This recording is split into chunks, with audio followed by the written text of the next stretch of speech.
Good afternoon. My name is David Kurzman, co-founder and chief financial officer of Exergy Energy. And we're here today to just talk about how to gain power over your power bill. And I'm joined today by David March, our CEO. David? Hey, nice to see you again, David. Great to Likewise. have a webinar about democracy and power over your power bill. Excellent. So we will keep an eye on the Q&A and we'll keep that open here in case any questions come up. I've also got our LinkedIn banner up just to see if any questions get posted in there. But let's just start with an overview here, Dave. Talk us through what your typical energy bill looks like. What are the parts? What are the things we need to keep an eye on? Yeah, so let's start first with the reason we're having this is it's all over the news, like everybody every day, their power bills are going up. And of course, they hear all this stuff about, solar's the cheapest and everything else. Why are my power bills going up? They hear everything about data centers. Why are my power bills going up? So the first thing is let's do a little dissection on what constitutes or what is in your power bill. In general, there's 4 sections in a power bill. First section is energy, literally the electrons that you're consuming. And how is that essentially priced in things? Number 2 is the transmission section. Well, I'll say transmission and capacity. And that is, how do the electrons get to you over the superhighway, which is the transmission grid? You got to pay for that. Number 3 is the distribution side of this, which is, how do the electrons get from the superhighway to your neighborhood and then to your door? And then we have 2 other sections we're really not going to talk about today, and that's taxes, which there's not much you can do anything about. As long as you buy something, they're going to tax you. And then there's a lot of other stuff that they add on. Looking at your power bill is a little bit like looking at your cell phone bill. There's all kinds of retirement things and energy efficiency things that are billed to you as well, which you really have absolutely no influence. If you want power over your power bill, there's the top 3: energy, transmission, and distribution. Those are the ones that you can affect. Okay, so let's get into that a little bit here by talking about energy and the volatility that comes with energy and the different ways people can price their energy. Why don't you start and I'll fill in anything as I think of it. Or get me out of trouble when I make misstatements and things, which I'm prone to do. Historically, the energy portion of your bill was very, very stable, very, very well known. But that's changed over the years, and mostly because of the influx of renewable energy in there. It's intermittent and it's only parts of the day.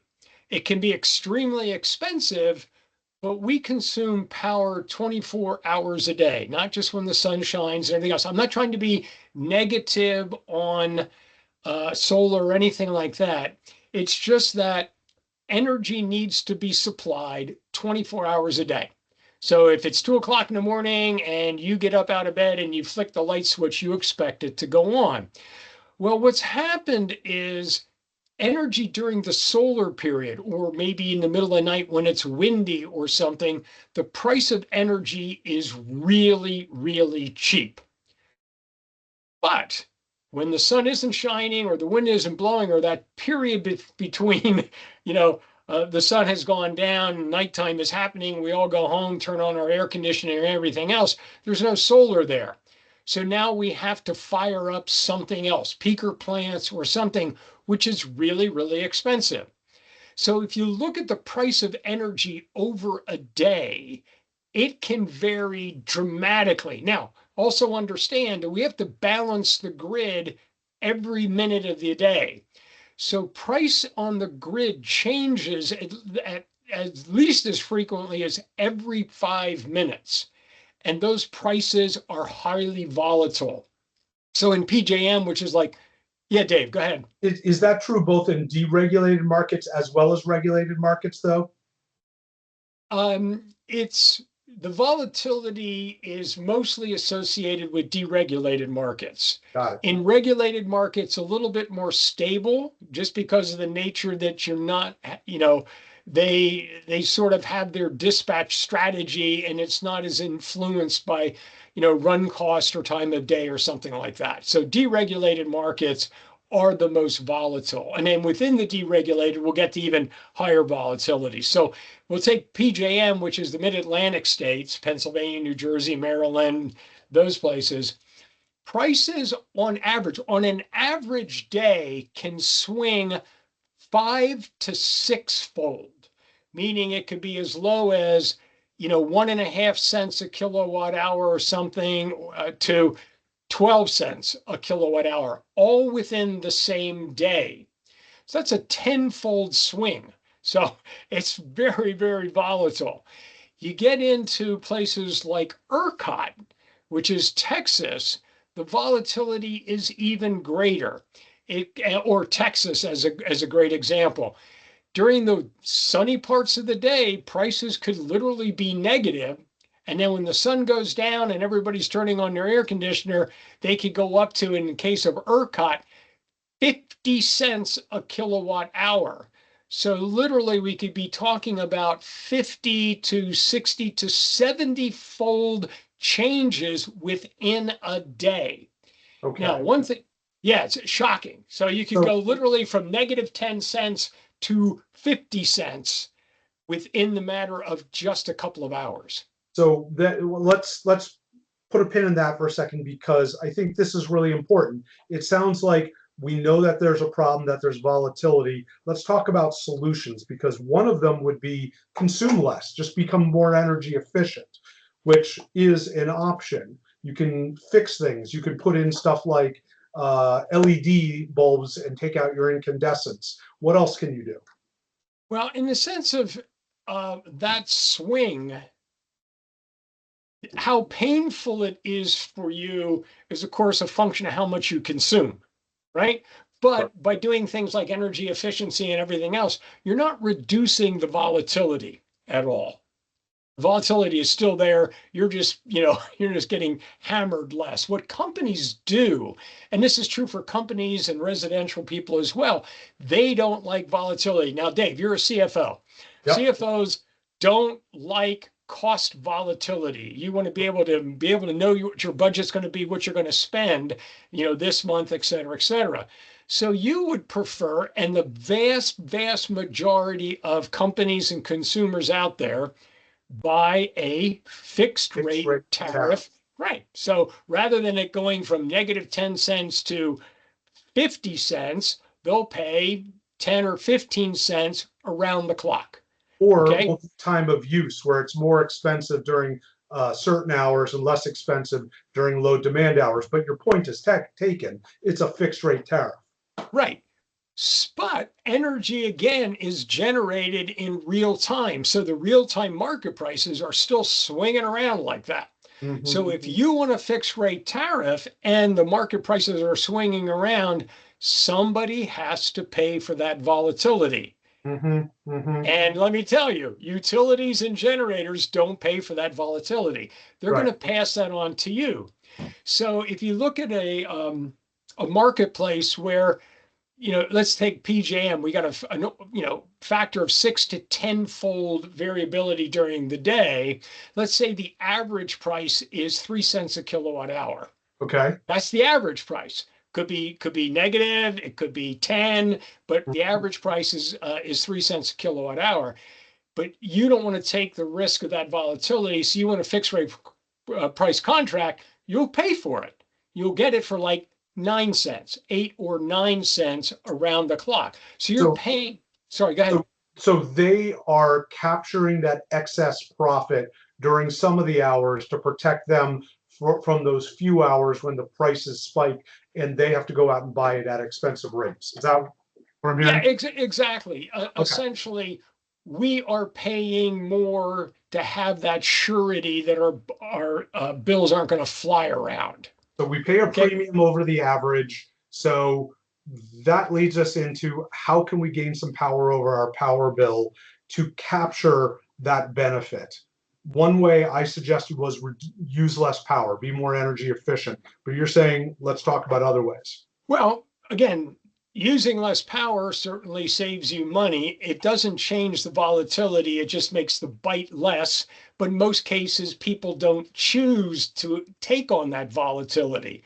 So if they took a fixed rate tariff, whatever their energy efficiency is, they're going to get that percentage. If they cut their, Right. right? But here's the thing. Let's say you have energy efficiency and it's going to reduce your energy consumption 3 to 4% or 5%. Okay, it's a savings. Absolutely, everything else. But how much are you paying as a premium? So if my average is 3 cents and I'm paying 9 cents, I have a 300% premium I'm being paid. Right. So I much rather go after that than go after the efficiency from the standpoint of I have the same sort of investment criteria, right? If I can knock 10% off versus I can knock 300% off, that's pretty good. All right. So to do that, you got to get essentially say, I'm going to take the risk of the volatility and figure out a way to avoid it. Now, something we know about the volatility, and you sort of foreshadowed that, is most periods during the day, it's pretty flat, and then it swings wildly for a couple of hours at a time, and then it goes back. So during the middle of the day, solar, we got 8 hours of solar, prices are low. Nighttime, prices go up, then people start going to bed and then prices go down. Wind comes up in the middle of the night, prices go down. So one of the games to play, and I don't mean this in the negative way, is if you can stop consuming during those high price times, you're in great shape, right? You could reduce your energy bill by, a factor of 3 or something like that. But can you? Can you literally stop consuming? It's like, oh, prices, it's 8 o'clock at night. I'm a 3-shift operation. I'm going to turn off and shut down my plant. Well, that's not feasible. Yeah, that's what the demand response guys want us to do. And that's just very disruptive to running an actual business. Yeah, I'm a manufacturing guy. I used to run manufacturing plants, right? We always signed up for demand response. They always called us, and I always said, yeah, I'm in the middle of a shipment. You can't do something. So one way, and this sort of dovetails into another value, is why don't you generate your own electricity during those periods of time? So that could be a backup generator that you could use. That could be batteries if you had enough of them, and things like that. Now, as I said, the additional value is if I had a backup generator, I can save money by doing exactly what we're talking about, but I also have a backup generator. And in some cases, what you could save would pay for the backup generator. So you get sort of this double value there. Batteries can also play a role here. The difference between sort of the backup generator and battery is the investment and how long they can run. So the investment on a kilowatt basis is maybe a little bit cheaper for a battery than a backup generator, but you need a much larger battery. I only have to buy one, a 1 megawatt generator, and then I just hook it up to natural gas and I can run, all day long or something. A battery, once I use it, I'm done. So if I had a 3-hour battery, I could protect myself from those swings for 3 hours out of the day, but not any more than that. Now, Right. Again, this is why Exergy exists as we work with our customers. What's the best solution? That a 3-hour battery might make total sense for them given the way they operate. So maybe they only operate from 8 a.m. to 8 p.m. or something like that. 8 a.m. in the morning, there's a spike when everybody's going to work. They could use the battery then. And then charge up during the day when they're solar, and then at between 6 and 8 at night when prices spike, they could use the battery. Well, it sounds risky because if you have 2 price spikes or 3 price spikes in a day, and I've already used up the capacity of my battery for the first price spike, and I'm still in the middle of recharging midday, I don't have the ability to participate and protect myself. It's right. It's always a trade-off. So a battery can be a more economical solution, but you're going to take more risk with the battery Yeah. on those, those circumstances where it swings for a long period of time. And that happens. You could have a generator trip or something like that, and prices spike for the remainder of the day. And you could have 10, 12, hours in there where it's sitting at 20, if it's ERCOT at $50 cents a kilowatt hour, it can happen. Yeah. So your best bet is something that is going to be nice and reliable, with respect to, a backup generator. Now, got to be careful there too. We're using a backup generator in order to essentially save money, not an emergency circumstance. So the grid is still there. We just don't like the price. So for me to use my backup generator, that backup generator has to be certified for non-emergency operation. Okay, so you just can't say, well, I got a diesel backup generator for emergency stuff and just turn it on. You would be in violation. So you have to have what's called non-emergency certified, and that's typically comes under an EPA rule as well. And one of the biggest, challenges we see, companies will say, I need a backup generator. And they, go to their electrical contractor and say, I need a backup generator in case the grid goes down, gets a backup generator, and then says, whoa, you know what? I'd like to use it for demand response or peak shave or, save money here. Not going to happen because they didn't have that conversation with the customer on what are the other values you could generate. So Okay. that generator they bought was standby emergency only. Yeah, you buy the wrong product for the Yeah. application. So I like to take things to logical extremes. If we're going to self-generate part of the time, why wouldn't I just go off grid and self-generate 24/7 and just ramp up and ramp down my generator when I needed it and just not worry about the grid? Use the grid as my backup. Is that an alternative? It is certainly an alternative. It depends on where you're located, how often you're going to use that generator, what is the natural gas costs and things like that. In While the grid may be very volatile in prices, it still is pretty bloody cheap. It's an awfully, awfully good deal. But self-generation can be extremely attractive, especially if you can use what's called combined heat and power.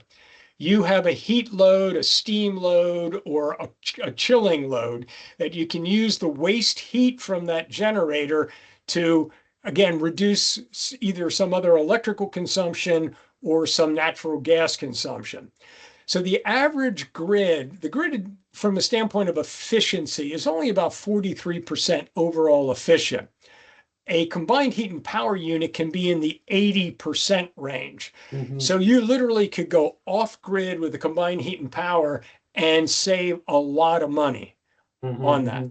Mhm. With regards to if, just a prime power generator, sometimes I'll be on the grid, sometimes I'll go off the grid, things like that.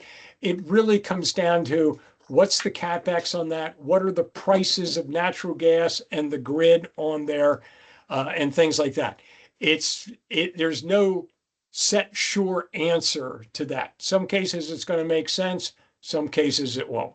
Okay, so if I take what you're saying and try to put this in perspective, there are times of the day that we can take advantage of the grid's prices being really low. So why don't we? There are times when we need to protect ourselves when the grid prices are very high. So you need some kind of backup. This is all behind the meter, right? Meaning on my site, behind my Yes. electrical meter. Okay, so that's easier for me to comprehend.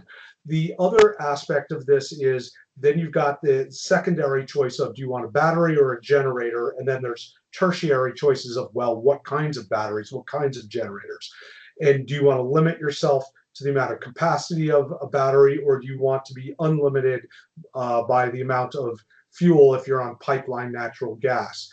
But there are still cost differentials.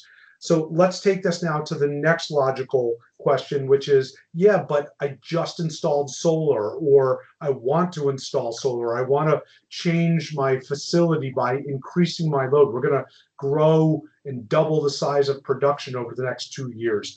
How do you plan for that, roof change, solar, and the change in your load profile? I've kind of thrown a double one at you. Okay, why don't you ask me hard questions? I mean, come on, Yeah, it's like there's it's multiple questions in there. Let me exactly. first start with responding into that the generator question. Yep. Now I lost my train of thought on Right. that one. So solar.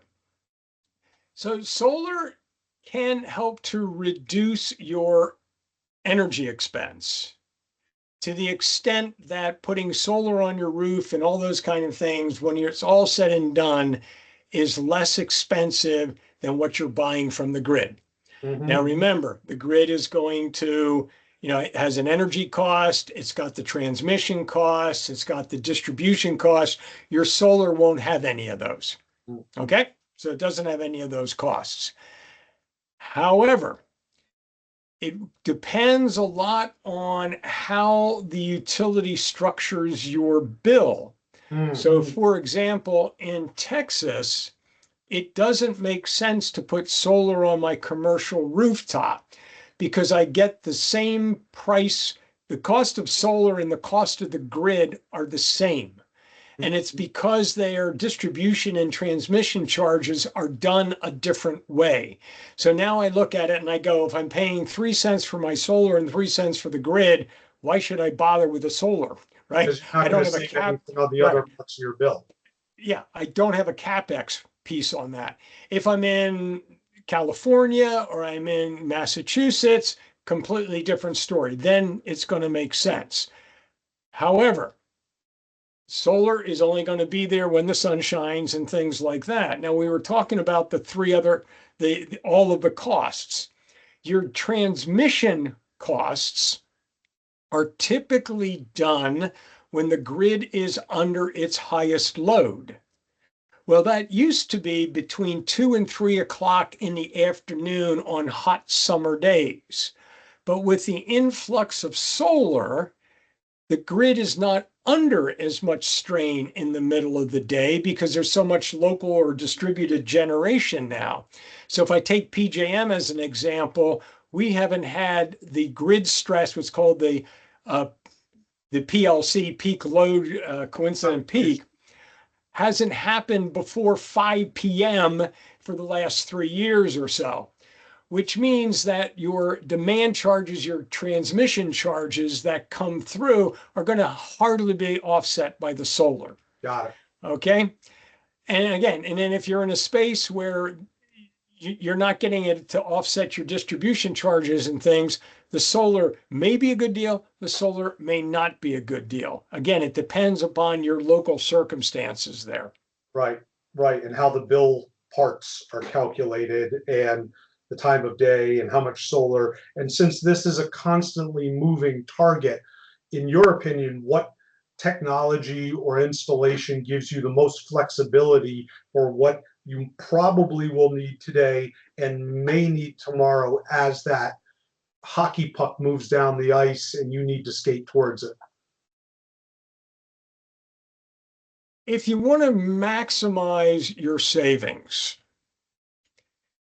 my first suggestion would be a non-emergency rated natural gas backup generator that could handle, now I'm going to be somewhat more specific here, probably 1,000 hours a year. And you got to be careful because you can ask for a non-emergency backup generator and you'll get one, but it may only be able to run 200 hours a year or 500 hours a year.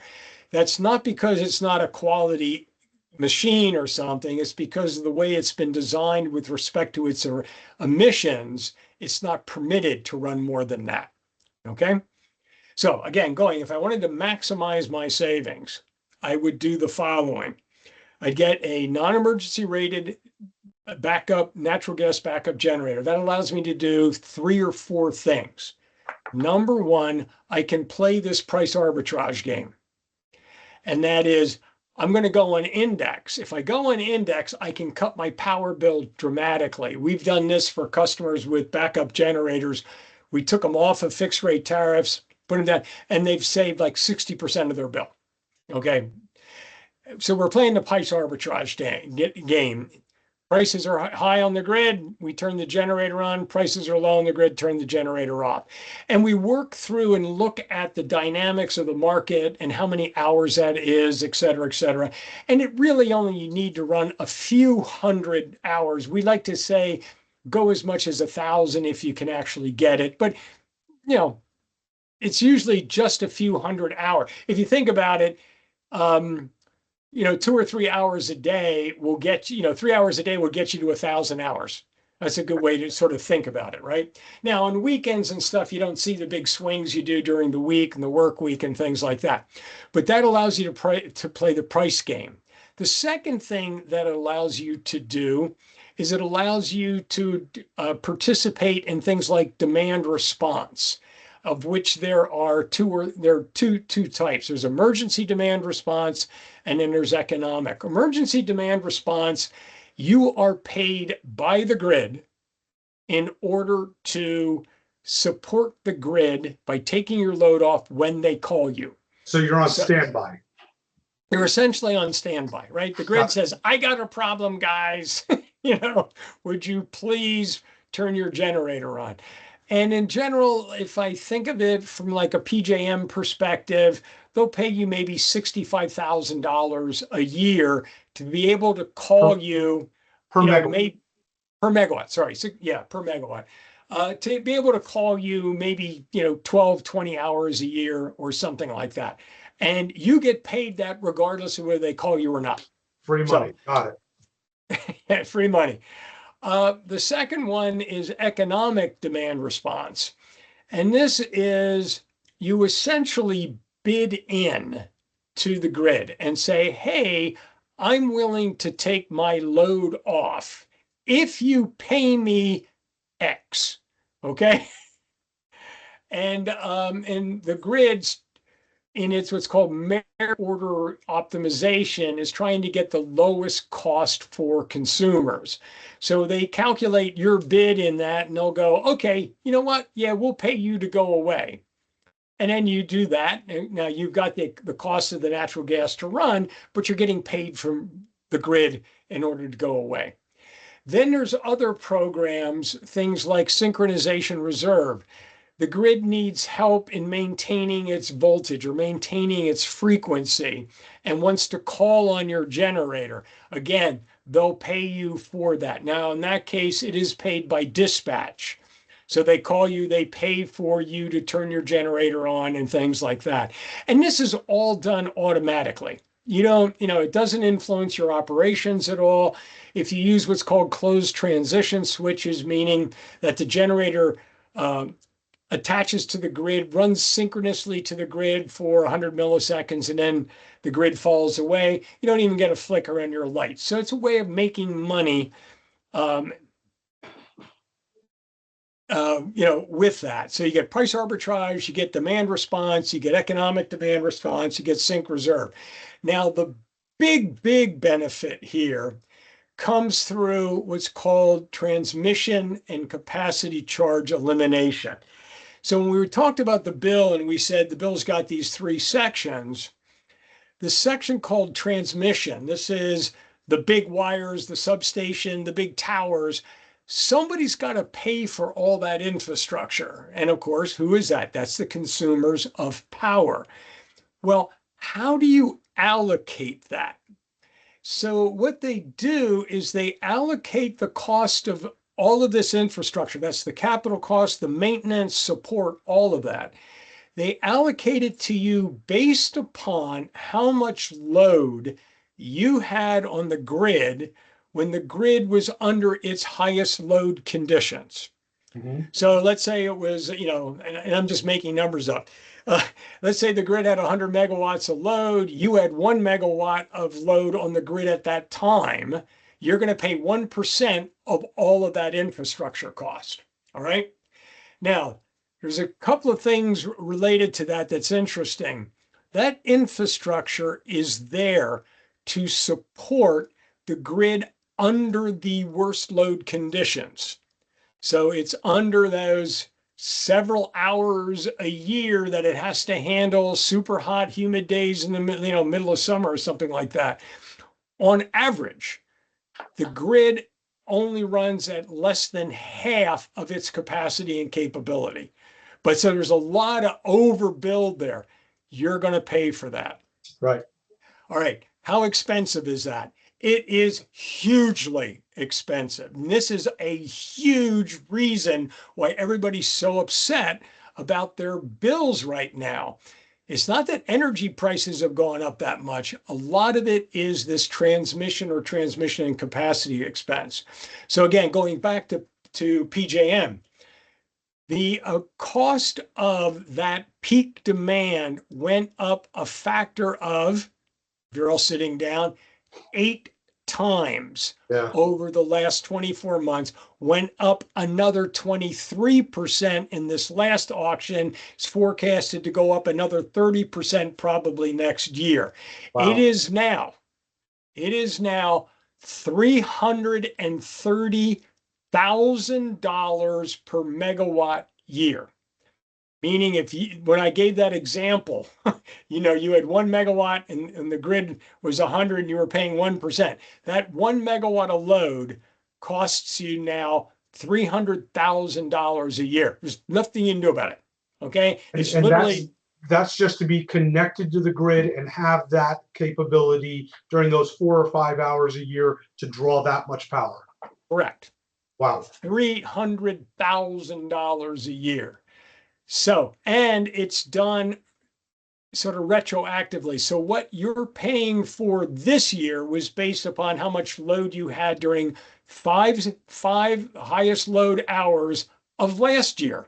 So unless you're doing something this year to reduce that peak demand during those hours, you're going to be paying that 300 plus 23%, et cetera, next year as well. All right. So the key, sorry, go ahead. So it sounds like what you're saying is we can use the generator during those 4 or 5, however many coincident peak hours to reduce our usage so much that our proportionate share of that charge will be minimal or zero. Correct. Okay. Correct. And the grid, you can literally subscribe to the forecast and you can get it for free, literally from the grid. And the grid will tell you, I think this afternoon between this hour and this hour is going to be a peak time. Okay. So, running a natural gas generator is pretty cheap, right? So, I'm going to go off the grid during those periods of time. But you've got to do it now to save for next year because it's backward looking. But it's gotten so high, at least in PJM, and I'll go through other locations. It's gotten so high, you can pay for a generator out of the savings from just that peak demand charge. And can you do this with batteries then? You can do it with batteries. Now, when I said, okay, there's a forecast. So they're going to say, we think it's going to be today between the hours of 2 and 5. Well, that's 3 hours. Okay, so if I had a 3-hour battery, turn it on at 2 o'clock, turn it off at 5. If, however, some weather changes or something and that shifts and it's no longer 5, but it goes to 6 or 7, then your battery doesn't help you at all. Right. So there is a risk. Now, you can reduce the risk by increasing the size of the battery. So rather than a 3-hour battery, I get a 5-hour battery, or I get a 6-hour battery. Sounds expensive. But now it gets more expensive. And just to give it as a weird example, we had 3 of the highest hours within the same day at one point. Okay, so it could extend. Now there's 5 of those for PJM. There's 4 of those hours for ERCOT. Yes, you can do it. You don't have to hit everything perfectly, because it's the average of your performance on those five. So a battery can help, but a battery has the risk that you might miss it. But you could also, with a generator, do more than you need to. You could run it for 20, 50, 100 hours a year to make sure you capture those 4 or 5 hours with like 99.999% assurity. Yeah, so as to say, it's a good quality natural gas generator with reasonable gas prices. You're probably looking between 6 and 8 cents a kilowatt hour to run. Right. Maybe, if you put in the capital cost, maybe it's 9 cents or something. Worst case, which is more than you're probably paying for the grid, especially if you've gone on what's called index, you're buying wholesale power. But that's still really, really cheap relative to saving $300,000, Yeah. in the year. So yeah, so if they think it's going to be between 12 and 5, 2 and 5, sure, I'm going to turn that generator on at noon, and I may run it until 9 p.m. when I see the real-time prices drop or something like that, to be sure. So battery can help. Battery has, risks and some limitations there. But then you get the secondary benefit. Now I have a generator that is basically paid for by being able to price arbitrage, by being able to demand respond, and by being able to peak shave. Awesome. But now I'm also resilient. So if the grid goes down, I can keep running. I have a competitive advantage compared to, my competitors and things like that, because they can't make deliveries, they can't build product and things like that when the grid is down. So the backup generator gives you more value, more risk management, risk reduction than the battery. It's going to be somewhat more expensive, but it's again more versatile. So there's always that trade-off. Now, a battery, I'm sorry. It sounds like it, but even if it is more expensive, it sounds like you can get repaid for it, or at least get the cost of it covered by the participating in these other programs. Yeah, and those programs, and this goes for battery as well, those programs have gotten richer because the load is increasing so fast and the grid isn't increasing its capacity or distribution as quickly. So the grids are now relying on these distributed energy resources like backup generators and batteries and everything else in order to maintain reliability. So they are essentially pushing more and more people to participate in things like demand response, et cetera, et cetera. So that's a good thing. When it comes to like outages and batteries, it depends upon how long an outage lasts. So take it away from the standpoint of, if I have a natural gas generator, I'm connected to the natural gas line. That's the most reliable thing on the planet, just about. If I have to run for days, I can run for days. If I have a battery, I can run for as long as the battery has capacity to hold it. Let's say that I have a 3-hour battery. If you look at the statistics about outages, about 47% of outages are less than 3 hours. Okay. So if I had a battery and the grid went out, I know I've got 3 hours there. I know that, 40% of the time I'm going to be okay. 60% of the time, I'm not going to be okay. But then you have to, again, this is working with the customer, understand what their business processes and things are. In many cases, if you look at the statistical sort of the probability density function for outages, most are pretty short. And then there's some real big guys, right, that are out for a couple of days, right? So looking at the average doesn't tell you much. You have to look at it from the frequency perspective.